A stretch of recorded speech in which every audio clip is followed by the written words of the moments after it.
दोस्तों, सरस्वत एकेडमी के इस ऑनलाइन प्लेटफॉर्म पे एक बार फिर आपका स्वागत है। आज हम जो टॉपिक डिस्कस करने जा रहे हैं वो है Kepler's law of planetary motion या केपलर के ग्रहीय गति के नियम। अब कौन कौन से लॉज है उन सब के बारे में यहाँ पर डिस्कस करेंगे और उनको यहाँ पर हम डिराइव भी करेंगे। तो बिना किसी देरी के मूव करते आज के हमारे इस लेक्चर की तरफ।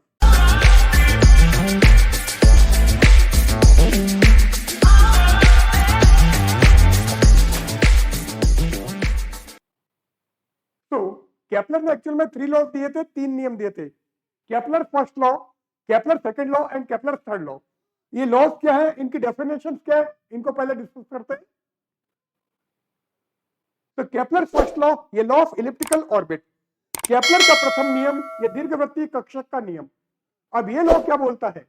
ये लॉ ये बोलता है कि सन के चारों तरफ जो प्लेनेट रिवॉल्व करता है, जो घूमता है, वो हमेशा इलिप्टिकल ऑर्बिट में मूव करेगा या हमेशा उसका जो पथ होगा वो दीर्घवृत्तीय पथ होगा। So each planet revolves around the sun in an elliptical orbit या elliptical path। प्रत्येक ग्रह सूर्य के चारों ओर दीर्घवृत्तीय पथ में गति करता है। जैसे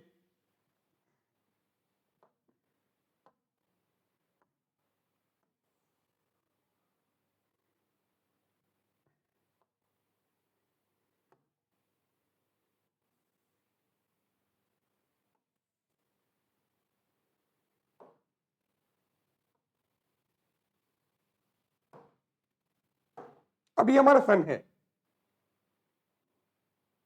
एंड ये कोई प्लेनेट है।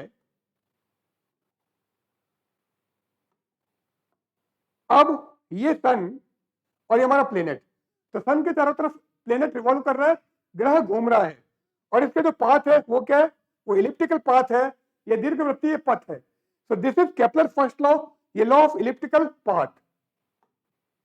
नाउ केपलर सेकंड लॉ, जिसको हम लॉ ऑफ एरिया भी कहते हैं, केपलर का द्वितीय नियम, ये क्षेत्रफल का नियम। अब ये लॉ क्या बोल रहा है? The position vector of the planet from the sun, that is the line joining the planet to the sun sweeps out equal areas in equal interval of time। अब ये लॉ ये बोलता है कि सन से जो प्लेनेट को जोड़ने वाली लाइन है, ये हमारा सन था, ये प्लेनेट था, तो ये लाइन इसको जोड़ रही है, जिसको हम पोजीशन वेक्टर बोलते हैं, स्थिति सदिश बोलते हैं। तो ये जो लाइन है ये इक्वल टाइम में इक्वल एरिया ट्रेवल करेगी। तो जितने टाइम में, अब मैं प्लेनेट की पोजीशन 1 समझ लेता हूं, यहां पर सपोज टी टाइम में ये यहां से यहां आ गया है, तो इसने ये जो एरिया ट्रेवल किया है, मैं यूनिट टाइम मान लेता हूं, यहां से यहां तक इसने 1 सेकंड में पहुंचा है।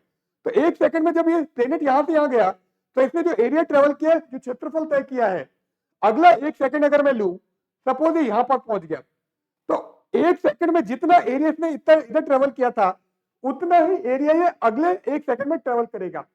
इसका मतलब जो प्लेनेट है उसकी एरियल वेलोसिटी कांस्टेंट होती है, उसकी क्षेत्रीय चाल नियत रहती है। तो यही हमने बोला है, सूर्य से ग्रह का स्थिति सदिश, अर्थात सूर्य को ग्रह से जोड़ने वाली रेखा समान समय अंतराल में समान क्षेत्रफल तय करती है। समान समय अंतराल में समान क्षेत्रफल तय करती है। तो 1 सेकंड में 1 से 2 पे गया था, तो 1 से 2 के बीच का जो एरिया था, जो क्षेत्रफल था, उतना ही उसने अगले सेकंड में ट्रेवल किया था। इसका क्या मतलब हुआ? The areal velocity of a planet around the sun always remain constant. क्या मतलब हुआ? सूर्य के चारों ओर ग्रह की क्षेत्रीय चाल सदैव नियत रहती है। तो एरियल वेलोसिटी का मतलब क्या है? एरियल वेलोसिटी का मतलब है एरिया अपॉन टाइम, ये क्षेत्रफल अपॉन समय। जैसे सिंपल वेलोसिटी की बात करें तो क्या होता है? दूरी अपॉन समय या distance upon time. In the same way area upon time का मतलब है एरियल वेलोसिटी, क्षेत्रफल अपॉन समय का मतलब है एरियल वेलोसिटी या क्षेत्रीय चाल। Now Kepler third law. अब थर्ड लॉ क्या है? इसको हार्मोनिक लॉ और लॉ ऑफ पीरियड भी बोलते हैं। इसको क्या बोलते हैं? आवर्त नियम। अब आवर्त नियम क्यों बोल रहे हैं, ये लॉ ऑफ पीरियड क्यों बोल रहे हैं? ये एक्चुअल में टाइम पीरियड से रिलेटेड है, आवर्त काल से रिलेटेड है, इसलिए इसको हमने हार्मोनिक लॉ, ये लॉ ऑफ पीरियड या फिर आवर्त नियम बोला है। अब ये क्या बोलता है? The square of the period of any planet about the sun. तो सन के चारों तरफ जो प्लेनेट रिवॉल्व कर रहा है, सूर्य के चारों ओर जो ग्रह घूम रहा है, उसका जो टाइम पीरियड है, जो उसका आवर्त काल है, वो क्या होगा? उसका जो स्क्वायर है उसका जो वर्ग है is proportional to the cube of the semi major axis of the elliptical orbit. अब इलिप्टिकल ऑर्बिट की जो सेमी मेजर एक्सिस है या दीर्घ अर्ध दीर्घ अक्ष है जिसको हम ए से रिप्रेजेंट करते हैं, वो उसका क्यूब किसके प्रोपोर्शनल होगा, that is proportional to T square या आवर्तकाल के वर्ग के समानुपाती होगा। ये हमने लिखा है सूर्य के चारों ओर किसी ग्रह का आवर्तकाल जिसको हमने टी बोला है उस ग्रह के दीर्घवृत्तीय कक्ष के अर्ध दीर्घ अक्ष के घन के बराबर होता है। सो अब ये हमारा इलिप्टिकल ऑर्बिट था एंड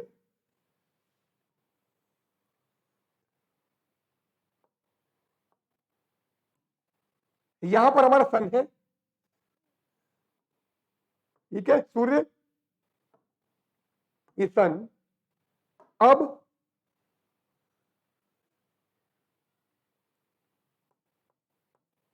इसको हम ए मान लेते हैं। अर्ध दीर्घ अक्ष हमारी ए होती है एंड अर्ध लघु अक्ष हमारी बी होती है। अब प्लेनेट यहां से रवाना हुआ है आपका, वापस घूम के जब यहां आएगा तो आपका टाइम पे टी हो गया, उसका जो स्क्वायर है वो सेमी मेजर एक्सिस के क्यूब के प्रोपोर्शनल है, अर्ध दीर्घ अक्ष के घन के समानुपाती है। क्या समानुपाती है, T square. So this is Kepler third law, यही केपलर का तृतीय नियम है। तो इसी के साथ आज का हमारा चैप्टर एंड होता है।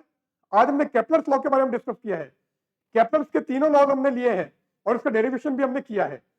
तो इसी के साथ आज का हमारा लेक्चर एंड होता है और ये चैप्टर भी हमारा एंड होता है। तो अगर आपको ये सारे टॉपिक फुल मोड में चाहिए तो हमारा जो ऐप है सरस्वत एकेडमी, जिसका लिंक हमने डिस्क्रिप्शन बॉक्स में दे रखा है, वहां आप डाउनलोड कीजिए, वहां पर आपको ये सारे लेक्चर्स मिल जाएंगे। आपका जो ये आपका जो फोल्डर है माई कोर्सेज का जो फोल्डर है वहां पर आप फर्स्ट ईयर या फर्स्ट सेमेस्टर मैकेनिक्स देखना, वहां पर आपको ये सारे कंटेंट मिल जाएंगे। तो अगले चैप्टर में हम फिर मिलते हैं। आप इस वीडियो को लाइक कीजिएगा, शेयर कीजिएगा और अगर आप हमारे चैनल पर नए हैं तो चैनल को सब्सक्राइब जरूर कीजिएगा, जिससे जो भी हम नए नए कंटेंट अपलोड करें सबसे पहले आपके पास में पहुंचे। तो बहुत जल्दी मिलते हैं नए टॉपिक के साथ में, तब तक के लिए गुड बाय।